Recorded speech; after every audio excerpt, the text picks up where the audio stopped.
こんにちは、ロビンです。テルルだよ。今日は今話題のリコという素材画像不要の新しいローラ学習の手法について紹介します。リコリコ。例を挙げると、このようにローラの適用強度に応じて体の一部分を変化させたり、特定の概念を遠ざけて抑制したりする学習ファイルを作ることができます。おっぱいスライダーや年齢スライダーが簡単に作れるってこと？他にも長いプロンプトを一つのリコにまとめてしまって、特定のプロンプトだけでお目当ての画像を生成できるようにするなど、プロンプトパックみたいな使い方もできます。発想次第でいろんなことができそうだね。言葉だけでは理解しにくいと思うので、実際に手を動かしながらリコ学習を行うためのローカル環境を構築してリコファイルを作ってみましょう。早速構築。まず作者のリポジトリにアクセスして構築方法や説明を確認します。学習には SD スクリプト同様、最低 8GB のビデオメモリが必要な点には注意してください。ローカルでローラ学習を実行できている人なら問題なく動作すると思います。また、構築方法については Python の開発環境であるアナコンダの書式で書かれていますが、内容的には Windows のパワーシェルで代用できそうなので、今回はおなじみパワーシェルで構築することにします。まずは適当な場所にフォルダを作ります。例のごとく日本語や半角スペースは入れないでください。フォルダを作ったら、そのフォルダの中でパワーシェルを起動します。エクスプローラのアドレスバーにパワーシェルと入力します。次のように入力します。 Git クローンリポジトリの URL。 これでエンターすると作者のファイルが丸々複製されます。つけてチェンジディレクトリリコと入力して複製されたリコフォルダの中に入ります。今パワーシェルはリコフォルダの中を参照している状態です。次のように入力して仮想環境を作ります。 Python-m bnb。 ちょっと待って、カーソルがピッコンピッコンしたらドットスラント bnb スラントスクリプツスラントアクティベートと入力します。この画面のように緑の文字で BNB と出ていれば OK です。あとはリポジトリにある pip インストールの3文を順番にコピペ入力していけば OK です。簡単やな。基本的な手順は過去にやった荒野式 SD スクリプトの構築方法と同じなため、私の動画を見てローラの学習環境を構築した人は特に迷う部分はないと思います。pip インストールの3文を実行し終えたら完了です。やったと思っていたのか。GitHub には書いていないのですが、パワーシェルで構築する場合、YAML ファイルを扱うための OmegaConf というモジュールがないというエラーが出ると思います。そのため最後に pip インストール OmegaConf と入力して実行してください。カーソルがピッコンピッコンしたらインストールは完了です。パワーシェルは一旦閉じてしまって構いません。ここでチックス。次回に実行するときはリコフォルダの中でパワーシェルを起動して、先ほどのアクティベートのコマンドを入力してから学習実行用コマンドを入力することになります。ちょっと面倒だにそこで良い機会なので、アクティベートまでやってくれるバッチファイルを作ってみましょう。バッチファイルの作り方なんてわからないよ。そういう時は、3年 B 組ビング先生。 Windows 11はワンクリックでビング先生を召喚できるので大いに活用しましょう。ビング先生に次のように質問します。 Windows 11で以下を実行するバッチファイルの作り方を教えてください。カレントフォルダでパワーシェルを起動し、パワーシェルでドットスラント BNB 以下略を実行するなどと質問します。すると作り方を教えてくれます。何これすごい。コマンド文の記述例を作ってくれるので、これをコピーしてバッチファイルを作りましょう。リコフォルダの中で新規テキストファイルを作ります。テキストを開いて、先ほど Bing に作ってもらったコマンドをペーストして保存して終了します。テキストに起動用バッジなどと適当な名前をつけておきます。最後に拡張子をドットバッジに変更すれば完成です。このバッジファイルをダブルクリックで実行すると、自動でパワーシェルが起動して仮想環境をアクティブにしたところまでやってくれます。あとは学習実行用コマンドだけ入力すれば学習が始まるわけだね。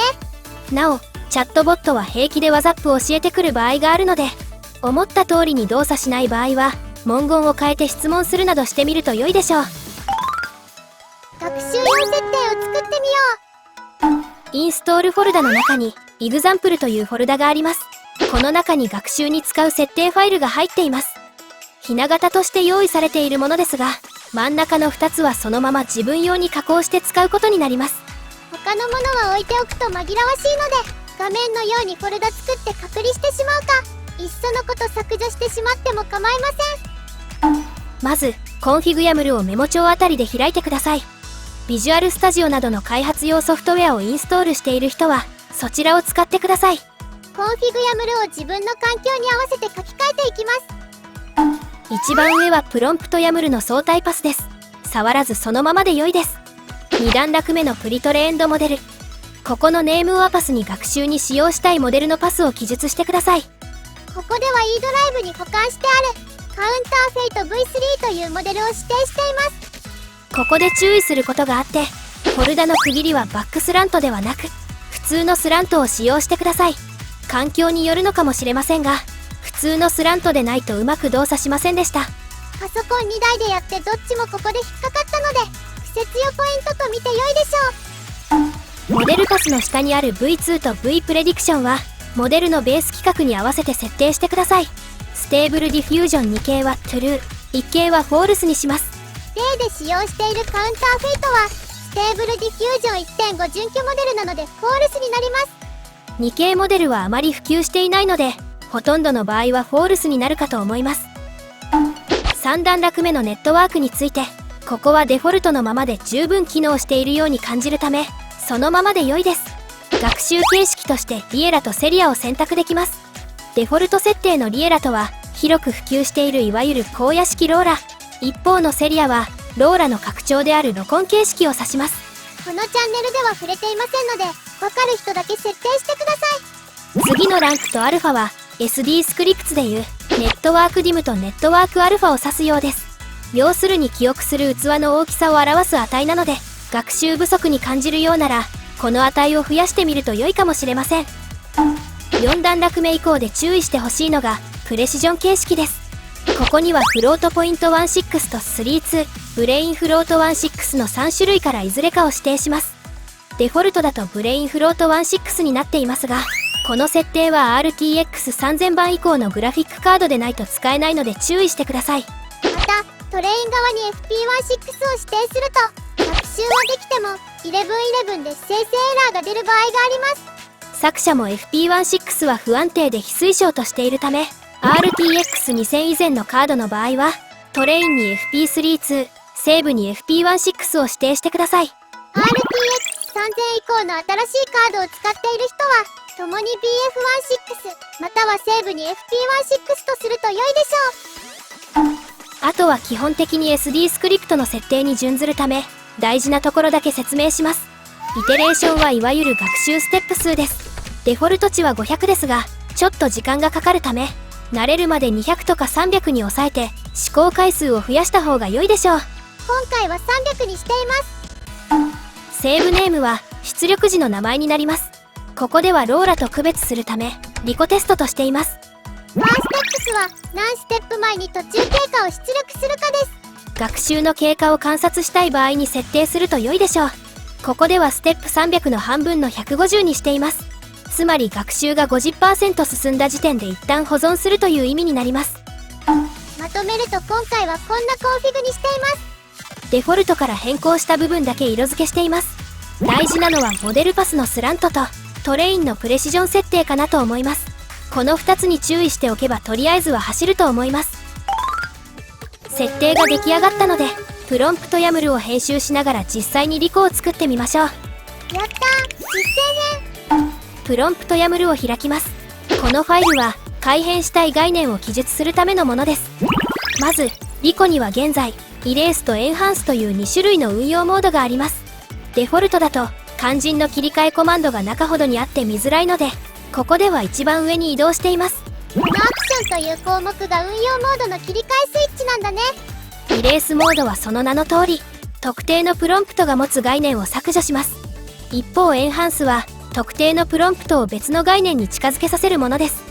プラスの考え方で分かりやすいので先にエンハンスモードについてやってみましょう。なお下にあるアンコンディショナルについては概念を変異させないためのもののようですが、こちらは後ほどイレースで触れることにします。例としてカウンターフェイト V3 で雑にワンガールと入力して生成すると基本的にお胸が控えめな女の子が生成されます。かわそこでワンガールに胸の要素をエンハンスして、ちょっと胸の大きなワンガールが出るようにしてみましょう。いい。さすがロビ様、話がわかる。次のように記述します。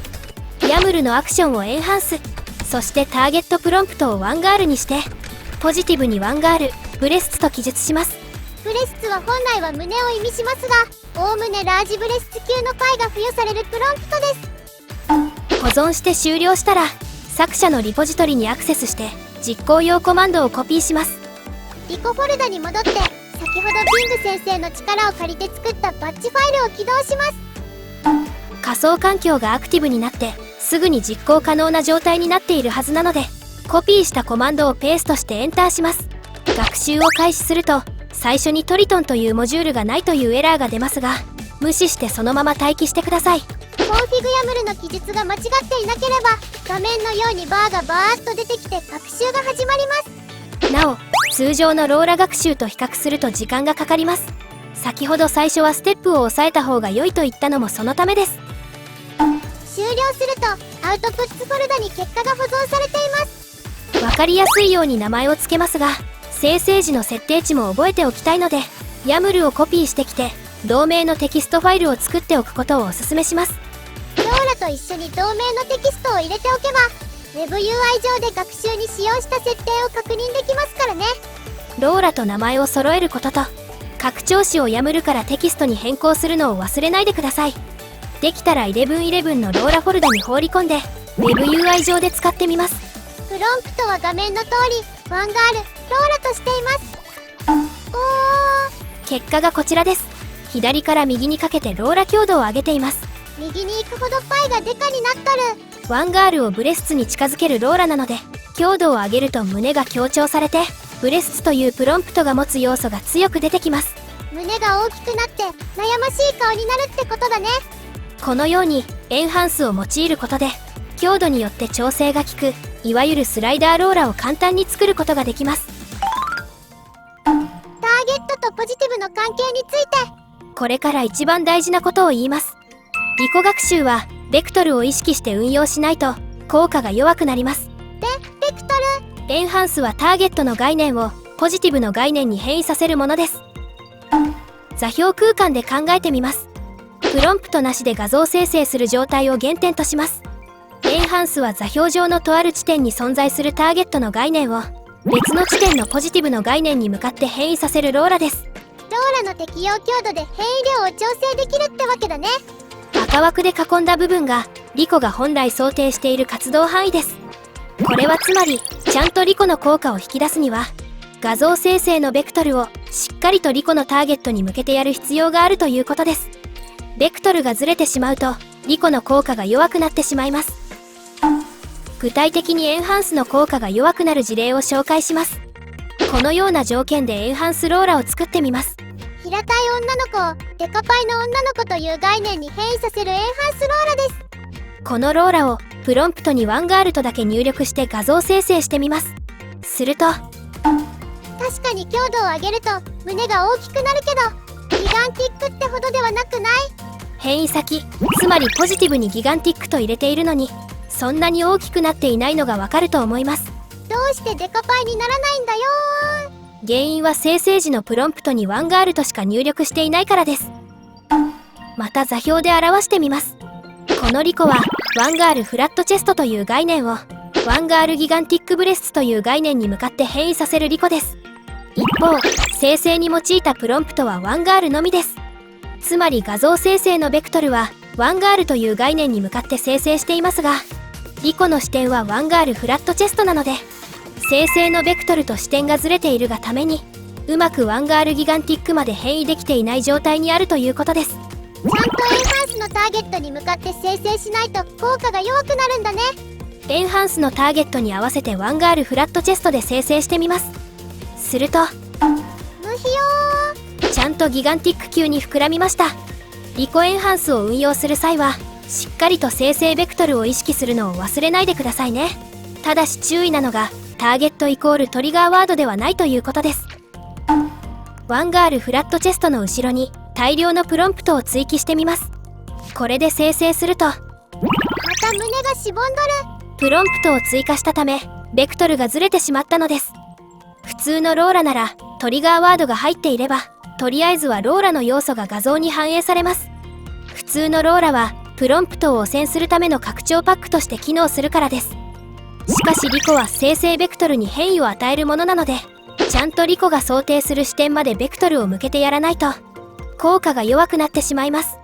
普通の学習ファイルとは似て非なるもの。ここがリコの難しいところです。次にもう一つの機能であるイレースをやってみましょう。削除ってことはエンハンスの逆ってことでいいの？基本的にその認識で良いです。実際に見てみます。先ほどのワンガールフラットチェストからワンガールギガンティックブレストに変異させるエンハンスを例に、これのアクションをイレース、ガイダンススケールを-1にすれば同じ機能を持つリコができるはずです。確かに。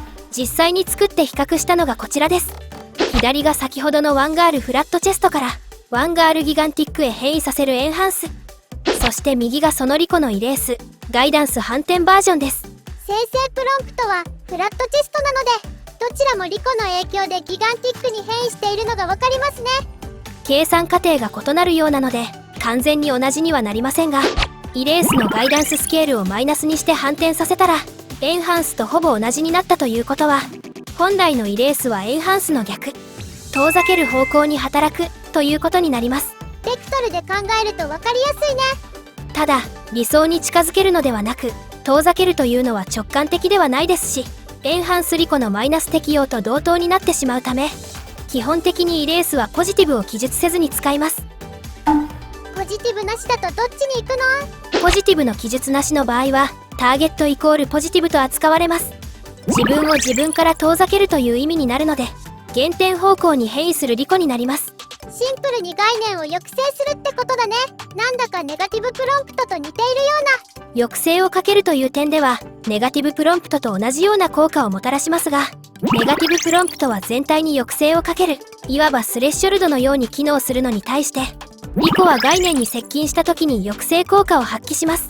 その点で若干趣が異なりますね。イレースリコを作ってみよう。一番最初にワンガールをワンガールブレスツでエンハンスするリコを作りましたね。お胸が大きくなるやつだね。これは2次元イラストモデル全般に言えることなのですが、基本的に胸の大きさと悩ましい表情は比例関係にあります。スケベピクチャーから来てるから仕方ないね。そこでこの悩ましい表情を構成する概念の一つとしてブラッシュという概念をイレースしてみたいと思います。ブラッシュとは恥ずかしさ、赤面を構成する概念です。プロンプトやムルに次のように記載します。アクションをイレース、ターゲットをブラッシュ。ポジティブは消してしまって構いません。シンプルにブラッシュだけを抑制するリコになります。保存して終了したらドットバッチから実行しますが、実行コマンドは一度入力してあれば矢印キーの上で履歴を再入力できるため、コマンド文をコピペする必要はありません。ヤムルを書き換えて即実行。このお手軽さがリコの良いところですね。出来上がったリコをワンガールブレスツに対して適用してみます。上段がローラ強度プラス、下段がマイナスです。表情がきつくなっとる。ローラ強度を上げると徐々に悩ましい表情が消えて画面も青くなっているのがわかると思います。ブラッシュという概念が持つ恥ずかしさと赤みが抑制されたからですね。逆にマイナス圏はもっと恥ずかしいことになっていきます。何これすごい。でもなんかパイの大きさも影響を受けているような気がするんですが。さすがよく見てますね。これはギガンティックブレスツに適用するとより顕著です。ブラッシュを強力に除去すればするほど胸もしぼみます。どうして胸もしぼんじゃうの？胸と赤面という概念が近い位置にあり結びつきが強いからです。ブレスツの近くにブラッシュという概念があるため、ブラッシュを抑制すれば少なからずブレスツも影響を受けてしまいます。デカパイを維持したまま悩ましい顔を除去できないってこと？結びつきが強いので完全には無理です。ただアンコンディショナルを用いることで胸の大きさを維持したままブラッシュを軽減できます。アンコンディショナル。ヤムルに次のように記述します。アンコンディショナルで除去せずに維持したい概念を追加します。なおこの時シンプルにブレスツとだけ入れても良いですし、効果を最大限にしたい場合は生成ベクトルに合わせても良いです。今回はワンガールギガンティックブレスツで作ってみます。これで生成するとしりかな。おおむねギガンティックを維持したまま右に行くほど厳しい表情になるのがわかると思います。同一シードでアンコンディショナルなしの場合と比較してみます。強度を上げた時の維持率が違うね。イレースリコを作ったものの他の大事な概念まで引っ張られてしまうと感じた場合はアンコンディショナルに維持したい概念を記述してみると良いでしょう。最後に複数のリコを併記した時の挙動について触れて終わります。エンハンスやイレースを複数組み合わせることってできるの？もちろんできますよ。ただエンハンスはエンハンス同士、イレースはイレース同士にしないと効果が発揮できないようです。まずエンハンスとイレースの同時記載について例としてこんなのを作ってみます。ワンガールフラットチェストをワンガールギガンティックに変異させるエンハンスとブラッシュを抑制するイレースを同時に記載してみます。ワンガールギガンティックで生成してブラッシュだけイレースすればいいじゃんって話ですが実験です。結論を言うと胸が膨らむので確かにギガンティックに向かって変異してますがギガンティックほど大きくはならないですし表情の変化も赤みの除去も弱いです。つまりエンハンスはポジティブに行きたいのにイレースが邪魔をしているのが想像できます。エンハンスとイレースを混ぜて作るのは微妙なんだね。次に同じ内容でエンハンスとイレースを別々に作ったものを同時使用してみます。するとデカルチャー明らかにギガンティックに近づいてますね。エンハンスとイレースは混ぜずに分けた方が良いようです。混ぜるな危険だね。またエンハンスの強度を上げるごとにイレースリコが弱くなっているのでローラの複数使用と同じようにある程度強度バランスを考慮してやる必要がありそうですね。続いてエンハンス同士で混ぜてみます。もうお分かりだと思いますがベクトルの向きには注意して組み立てます。例えばこういうリコは効果が弱くなります。共通のターゲットからベクトルが分岐してしまうリコだね。複数のエンハンスでターゲットを同じにしてポジティブをばらしてしまうとどっちつかずになってしまいます。一方このような例ならうまくいきます。それぞれのターゲットをばらして互いに別の道を歩むリコです。生成に用いるプロンプトによって結果が変わるリコだね。例としてターゲットをワンガールとワンボーイにしてポジティブをそれぞれに向けてみます。ワンガールで生成すると男の子に、ワンボーイで生成すると女の子になる性転換リコだね。生成プロンプトに応じていい感じに中性的なキャラクターに変化します。ワンガールが強すぎたのでガイダンスや強度を調整しましたが完全な性転換には限界を感じました。ガールもボーイも結局は人間という大きな概念に含まれるので変異先で迷っているような印象を受けます。イレースの掛け合わせはシンプルに除去したい概念を列挙していく形になります。例として幼さを削除するリコを作ってみます。強度を上げると大人に下げると幼くなりますね。年齢スライダーローラも簡単に作れちゃいますね。イレースを列挙する際はターゲットイコールポジティブにして抑制方向を原点に向けるのを意識してくださいね。概念同士は重力場のように互いに影響し合っているので変にポジティブを設定してテンションかけてしまうと生成ベクトルを余計な方向に曲げてしまって期待ほどイレースされない原因になる場合があります。とまあこんな感じで学習環境の構築からリコ学習の実践まで紹介しましたが今までのローラ学習とは異なる考え方で組み立てる必要があるのはご理解いただけたかと思います。リコの最大の特徴は素材が不要なこと。これにつきます。